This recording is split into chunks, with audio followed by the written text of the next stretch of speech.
বন্ধুরা, মালাস গার্ডেনিং হ্যাভেনে আপনাদের সকলকে অনেক অনেক স্বাগত। আশা করি আপনারা সবাই অনেক ভালো আছেন। আমিও অনেক ভালো আছি, সাথে বাগানের নিত্য কাজে ব্যস্ত আছি। বন্ধুরা, আজকের ভিডিওতে আমরা দেখব ডাল থেকে কিভাবে চারা তৈরি করতে হয়। ডাল থেকে চারা তৈরির একদম সম্পূর্ণ নতুন দুটো পদ্ধতি আজকে আমি আপনাদের সাথে শেয়ার করব। এইখানে দেখতে পাচ্ছেন বিভিন্ন ভ্যারাইটির বিভিন্ন ধরনের গাছের কাটিং থেকে আমি চারা তৈরি করেছি।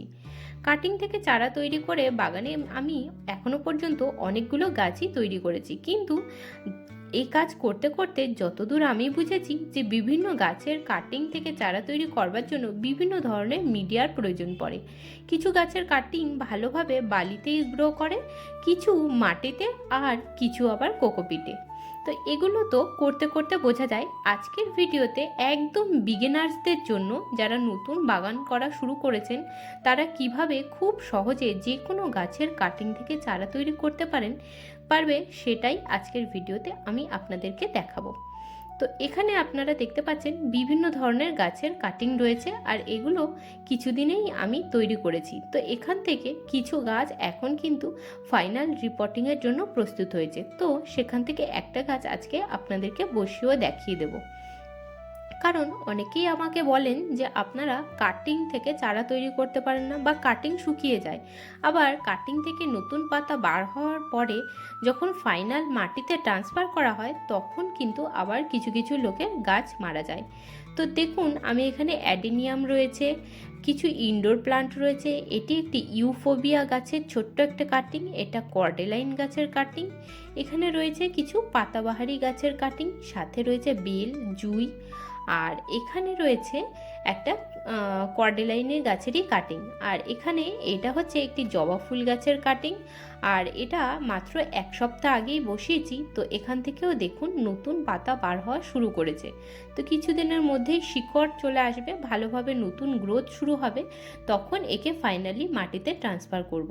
তো এটা আমি শুরু করেছিলাম কোকোপিটের মধ্যে, আর এই গাছটা লাগানো রয়েছে বালিতে, এটি আবার মাটি এর মধ্যেই বসিয়েছি।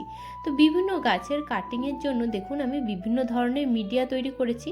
তো আজকে যে মিডিয়াটা আমি তৈরি করে আপনাদেরকে দেখাবো, সেই মিডিয়াতে আপনারা যে কোনো গাছের কাটিং তৈরি করতে পারবেন। তো বেশি কথা না বাড়িয়ে চলুন কাজ শুরু করি। আজকে লাগাবো একটি বোগেনভেলিয়া গাছের কাটিং আর একটি টগর ফুল গাছের কাটিং। তো দুটো কাটিংই আমি নিয়ে এসেছি। তো সবার আগে আপনাদেরকে বলে রাখি, কাটিং লাগাবার জন্য আপনারা কিন্তু একদম সরু ডাল নির্বাচন করবেন না। মিডিয়াম ডাল সব থেকে ভালো গ্রো হয়। একদমই ডগার যে কচি ডাল, সেগুলোও ভালো গ্রো হয় না। আবার নিচের দিকে একদম হার্ড মোটা ডালগুলোও কিন্তু ভালোভাবে গ্রো হয় না। তো সব থেকে ভালো মোটা ডাল বলতে একটা পেন্সিল যতটুকু মোটা হয়, সেইটুকু মোটা হলেই ডাল কিন্তু খুব ভালোভাবে গ্রো হয়। তো এখানে ডাল গ্রো করবার জন্য আমরা যে জিনিসগুলো ব্যবহার করব, সেগুলো সবার আগে একবার দেখে নিই। একটা শার্প কাঁচি আমি এখানে নিয়ে নিয়েছি। তো শার্প কাঁচি যদি আপনাদের কাছে না থাকে, তাহলে ব্লেড ব্যবহার করবেন, কিন্তু অবশ্যই কিন্তু শার্প হওয়া দরকার। আর একটু নিয়ে নিয়েছি হলুদ, আর এখানে আমি ব্যবহার করব একটুখানি অ্যালোভেরা। অ্যালোভেরা কিন্তু রুটিং হরমোন হিসেবে কাজ করে, এটি ন্যাচারাল রুটিং হরমোন। আর এখানে নিয়ে নিয়েছি একটা মোটা নিম ডাল। এটি কি কাজে ব্যবহার করব সেটাও আপনারা দেখতে পাবেন। তো চলুন কাজ শুরু করা যাক। এই যে কাটিংটা দেখতে পাচ্ছেন, এটি বোগেনভেলিয়া গাছের কাটিং। সবার আগে ডগার দিক থেকে যতখানিগুলি সরু সরু ডালগুলো রয়েছে, সেগুলোকে প্রথমে কেটে বাদ দিয়ে দেব। তো ডগার দিকে 3টে ডাল ছিল, 3টে ডালকেই আমি কেটে দিয়েছি। এবার এই যে ডালটা রয়েছে, এর নিচের দিকে আমাকে 45 ডিগ্রি অ্যাঙ্গেলে কাটতে হবে। একদম সোজা কাটবো না, একদমই কিন্তু 45 ডিগ্রি অ্যাঙ্গেলেই কাটবো।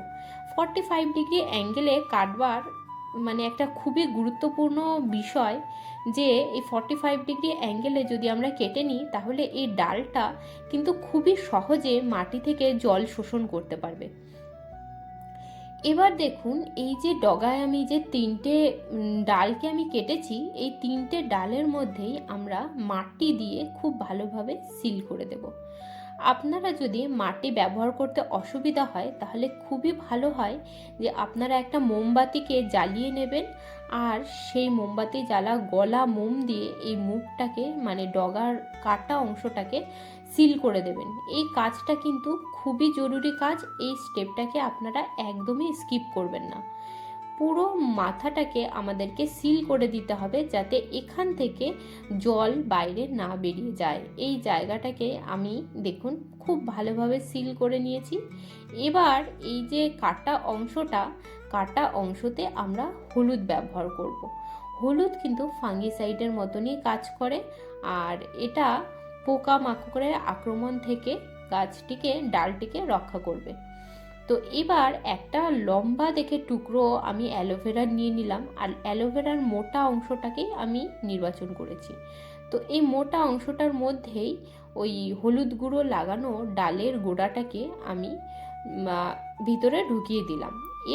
এইবার চলুন টগর ফুল গাছের কাটিংটাকে রেডি করা যাক।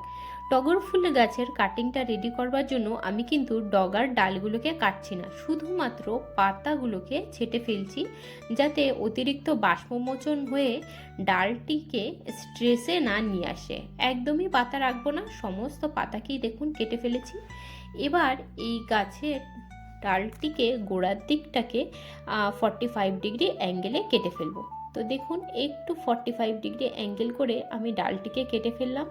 এবার একইভাবে এই গোড়াতেও আমি হলুদ গুঁড়ো লাগিয়ে নেব।